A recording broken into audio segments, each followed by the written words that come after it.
Қайда? Отаныма. Отаныма. Отан дегеніміз не? Біздің жеріміз, туған жеріміз. Дұрыс айтады, біздің туған жеріміз. Біздің отанымыз қалай аталады? Қазақстан Республикасы. Дұрыс па? Біздің өзіміздің неміз бар?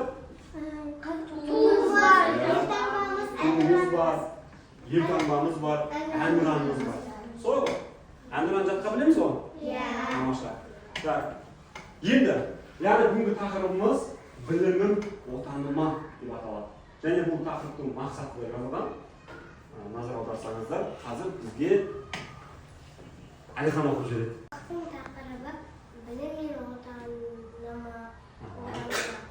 Сабақтың мақсаты оқушылардың ойына білімге ұмтылыс,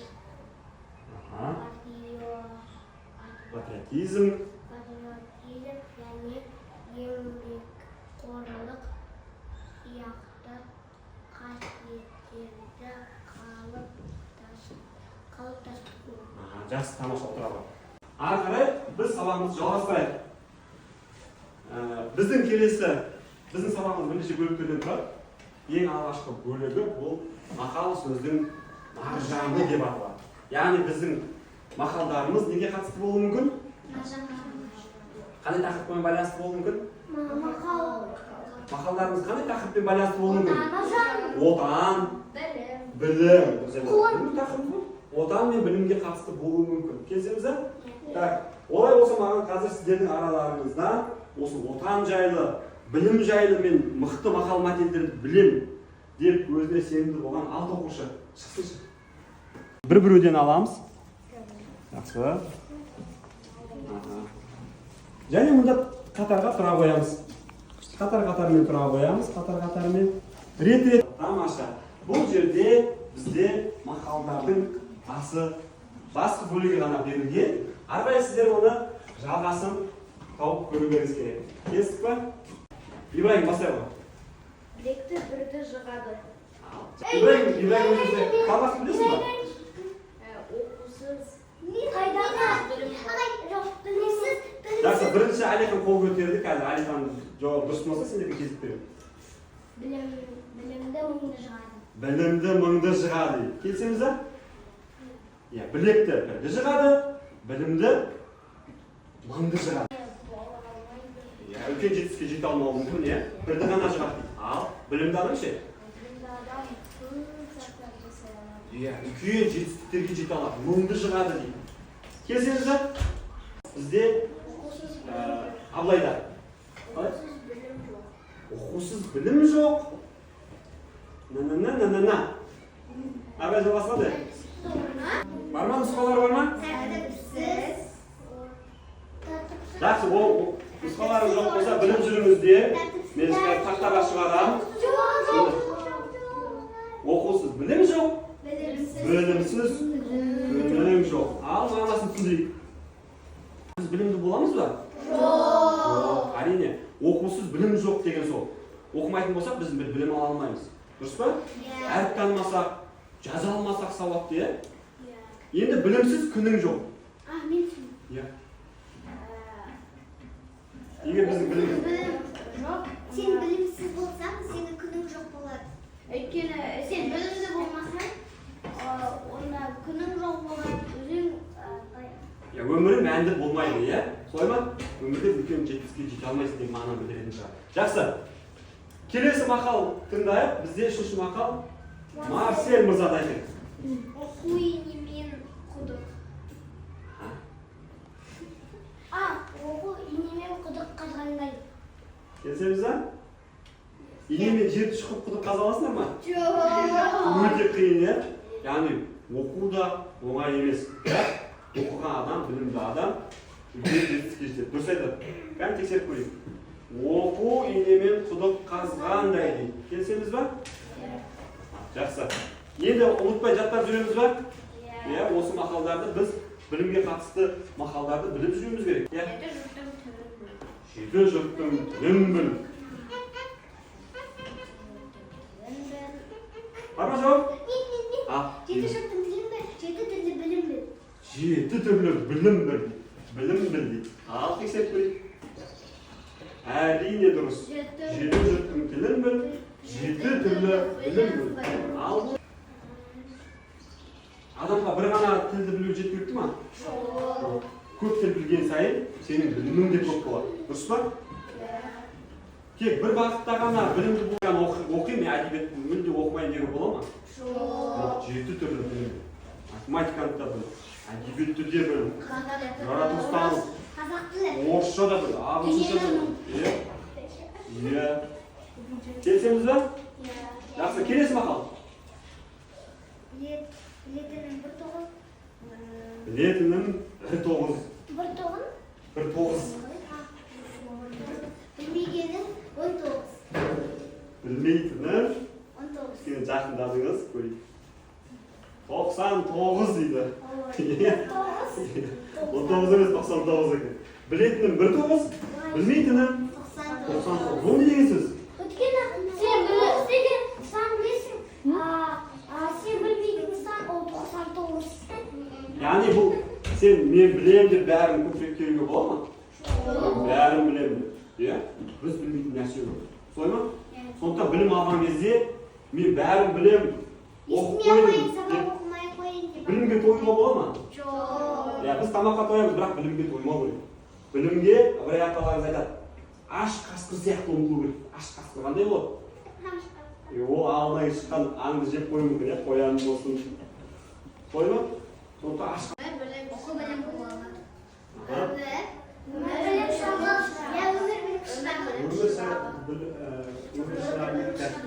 қазір көрейік, алып есептейік. Білім. Болашақта IT маманы болсам, не істейсіз? Дәл мен көмектесейін, е? Бұлай айтуға болады. Егер мен болашақта хакер боламын, болашақта IT маманы болсам, Қазақстанның IT саласын дамытатын, жақсартатын едім. Дамытатын едім деп айтуға болады. Келсеңіз бе? Жақсы. Келесі сол сияқты Линара. Келесі мамандық бізде дәрігер. Ал Линара айтады. Егер мен болашақта дәрігер болсам, адамдардың емдеп, ауруынан айықтырасыз, е? Солай ма? Сөйтіп, біздің өмір жасымыз ұзақ бола ма? Тамаша. Келесі. Іңкәр. Жалғастырамыз. Түсіндіңіз ғой, егер мен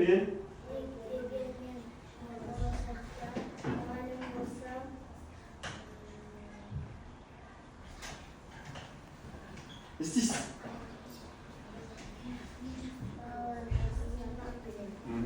Сөйтіп Қазақстанның білімін дамытамын.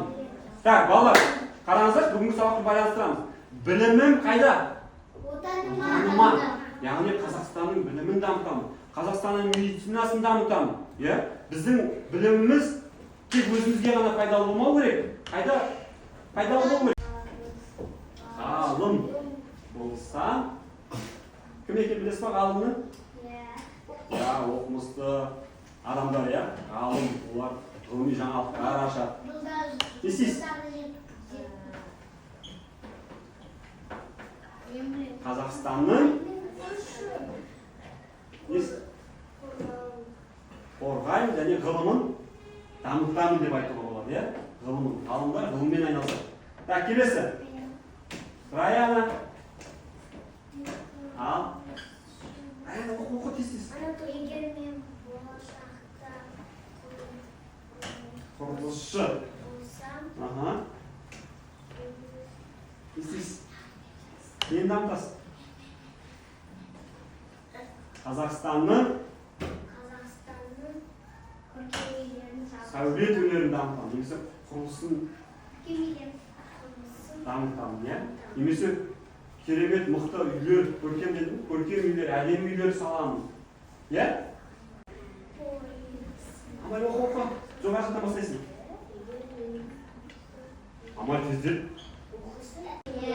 Біздің алған біліміміз біздің отанымызға пайдалы болды. Ал отан неден басталады? Отан неден басталады? иә, жанұя. Қой ма? Біздің отанымыз отбасыдан басталады. Біз қазіргі уақытта мен сендер ойламауларың керек, мен кейін өскен кезде ғана бір пайдалы болады, қазір пайдалы тигізбей ақ қойсам да болады деген ой болмау. Сіздер қазірден бастап пайдалы бола аласыздар. Қалай? Алған білімдеріңізді өмірде қолданып, иә? Мысалы, иә, өзіне кішкентайларға жол көрсетіп, кішіге қамқор болып, солай ма? Үлкендерді қайтып құрметтеп, ата-ананы сыйлап, оның бәрі сіздің білімді, мәдениетті екеніңізді білдіреді. Дұрыс айтады. Кішіге ізет, үлкенге құрмет көрсетеді. Сіздер үйде өздеріңіздің ата-аналарыңды, апа-әжелеріңді сыйлайсыңдар ма? Құрмет көрсетесіңдер ма? Көмектесесіңдер ма? Иә, көмектесу керек, құрметтеу керек. Оларға қатты сөз айтып, ренжітуге бола ма? Жоқ. Ол сіздер бұяқта білім алып жатқаннан кейін өздеріңнің білімдеріңді, мәдениеттеріңді, қандай білім алып жатсыңдар, қандай мәдениетті болып өсіп жатсыңдар, оны іспен көрсету керек. Түсінікті ма? Күнделікті. Біреуге айтпау керек, сен айтпау керексің, мен білімдімін, мен мәдениеттімін, мен мықтымын деп. Керісінше сен туралы басқа біреу айту керек. Мысалы, ата-анаңыз, менің балам қандай күшті, жақсы оқиды, ақылды, сыпайы деп, иә. Өз-өзіңді мақтама, сені кім мақтасын? Ел мақтасын. Солай ма? Басқа адамдар мақтайтындай болу керек. Білімі мен өмірін отанына арнаған тұлғалар жайлы тоқталатын боламыз. Бұл тұлғалар сіздерге таныс па? Иә. Әлихан Бөкейханов, Ахмет Байтұрсынұлы, Міржақып, бұлар кімдер? Бұлар Алаш зиялылары, Алаш қайраткерлері. Ал одан кейін Қаныш Сәтпаев, Жұмабек Тәшенов, Қайрат Рысқұлбек, бұлар да өзінің білімін, өмірін еліне, отанына арнаған тұлғалар. Иә? Мысалға, мен қысқаша айтып кетейін, Әлихан Бөкейханов бұл осы 20 ғасырдың басындағы Алаш қозғалысының көсемі болған. Лидер дейді ғой, көшбасшысы болған. Иә? Барлық Алаш зиялыларының басын біріктірген тұлға болған. Және олардың қозғалысы біз ол уақытта Ресейге тәуелдедік, иә? Сол азаттыққа байланысты олар азаттыққа ұмтылды. Олар аңсаған азаттық күнді біз көріп отырмыз. Солай ма? Олар бүгінгі біздің еліміздің осындай тәуелсіз ел болуын қалады. Түсінікті ма? Сол үшін мысалы Ахмет Байтұрсынұлы Қазақ деген газет ашты. Қазақ газет. Ол уақытта біздің халқымыздың көп бөлігі сауатты бола бермеген. Сол сауатын ашу үшін олар газет журналдар ашты. Қазақ деген газет шығарды. Айқап деген журнал шығарды.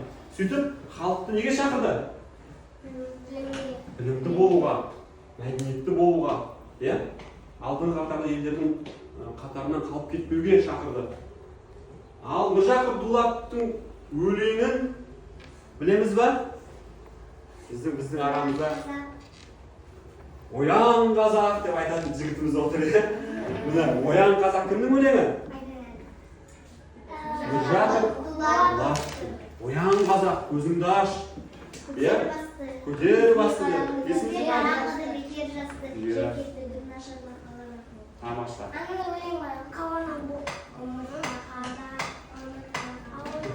Жақсы. Енді бұл тұлғалар біз ұмытпа, бұл тұлғалар біз ұмытпамыз. Келесі тұлғаға тоқтап кетейін. Қаныш Сәтпаев. Бұл кісі кім болған? Жаңағы кімге түсті ғой? Мен болашақта ғалым, Қазақстан ғылымына үлес қосқан. Қазақ КСР-ның ғылым академиясының академигі болған, соны басқарған кісі. Қаныш Сәтпаев, Қаныш Имантайұлы Сәтпаев. Сөйтіп Қазақстанның ғылымын дамытты. Жұмабек Тәшенов. Бұл кісі саясаткер болған. Бұл кісі билік басында. Қазір премьер-министр, депутат деген білесіз ғой? Сол КСР кезінде қазіргі премьер-министрдің қызметін атқарған. Сол уақытта біздің 6 облысымызда басқа елдерге беру туралы мәселе көтерілген. Ресейге, Өзбекстанға, Түркменстанға қазірге сол жаққа бөліп беру туралы мәселе көтерілген кезде бұл кісі соған қарсы шығып, біздің сол 6 облысымызды сақтап қалуға күш салған және соны сақтап қалған кісі. Иә? Сондықтан бұл кісі өте мықты, арыстандай айбатты, батыр. Иә, батыр адам деп айтады. Тамаша. Келесі. Қайрат. Білеміз бе ол кім? Қайрат Рысқұлбек. Есіңізде ме? 90-да. Атам десең атыңдар деп айттым ғой, иә? Ол сөз кімнің сөзі? Қайрат 90-да алаңға шығып, біздің азаттығымыз алуға үлес қосқан тұлға. Бұл тұлғаларды біз ұмытпауымыз қажет. Ұмытуға бола ма? Жоқ. Және де біз бұл тұлғалардан үлгі алу керекпіз ба? Иә. Мынандай сөз бар, мынандай мақал бар. Жақсының аты өлмейді, ғалымның хаты өлмейді дейді. Ғалым адам болса, оның жазғандарын естімейді. Жоғалып кетпейді, ол архивтерде сақталады, оны кейінгі ұрпақтар ашып оқиды, иә. Сондықтан ғалымның хаты өлмейді деген сол. Солай ма? Мысалда, Абай Құнанбайұлының қара сөздерін әлі күнге оқимыз, жаттаймыз, иә, өлеңдерін. Өйткені оның барлығы жазылып қалған. Ал жақсы адамның несі өлмейді? Оны Абай аталарымыз не дейді? Ондай болмақ қайда деп айтпа ғылымды сүйсеңіз, иә? Дұрыс айтады. Міне, Абай аталарымыздың айтпағы осы. Осындай адам, мен білімімді отаныма арнайын, осындай тұлғалар сияқты, мен де мықты тұлға болам, мықты азамат болам, мықты маман болам деп ұмтылатын болса, мақсатына жетеді ма? Жетеді. Және ондай тұлғаларды ешкім ешқашан ұмытпайды. Қазір мен «Ұмытпа қазақ» әнін қоссамын, оның сөздерін қолдарыңызға берейін, қарап, танысып, арасында қосылып отырсаңыздар болады. Иә? Мұны сөздерді қолдарыңызға бердім. Өткізіп талай сәби таңдарды, қарит ауларды, тарих аударды, ата мекенде болып кеткен, ұмытпа қазақ әлихандарды. Өтпейсің қайта шүмісті, қанымен жазған, ұмытпа қазақ Байтұрсыновты. Жұртына жетпей өмір қалды, мұзармар бұл уақыттарды. Оян қазақ деп ұйқыға кеткен, ұмытпа қазақ бір жағыттарды. Шаңырағыңды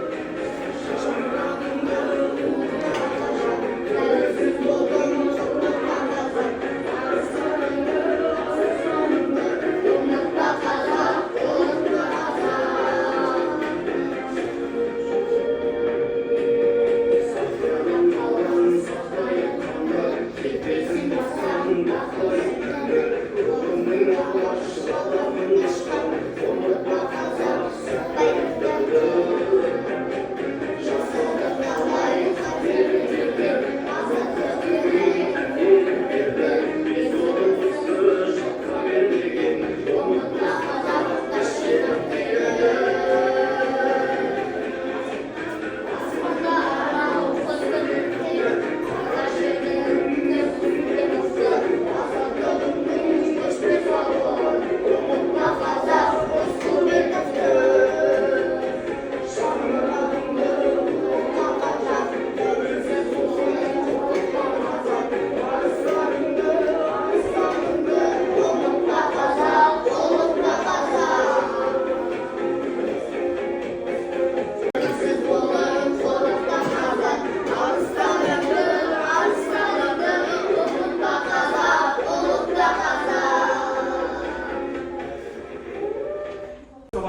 Жалпы сіздер өз ойларыңызды бөлісулеріңіз қажет бұл бөлімде.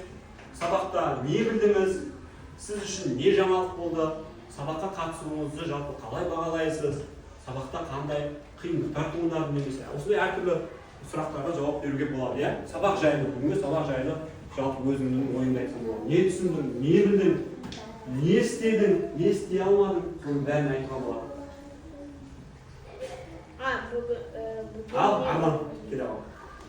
Осы сұрақтарға жауап бере отырып, рефлексияда өз ойыңызбен бөліссеңіз болады. Бүгін не білмеймін. Мен білдім, біздегі ақындарымызды, жазушыларымызды ұмытпауға керек. Себебі олар білімін қайдарлады. Білімін бізге берді. өз отанына арнады, иә? Арда? Сізге жаңалы болды.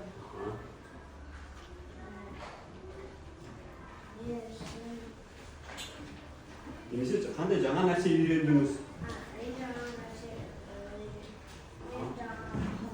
Жақсы. Қандай мақал мәтелдер есіңізде қалды? Білім? Білім илемен құдық қазған. Оқусыз білім жоқ, білімсіз күннің жоқ деген мақалдар есіңізде қалды, иә?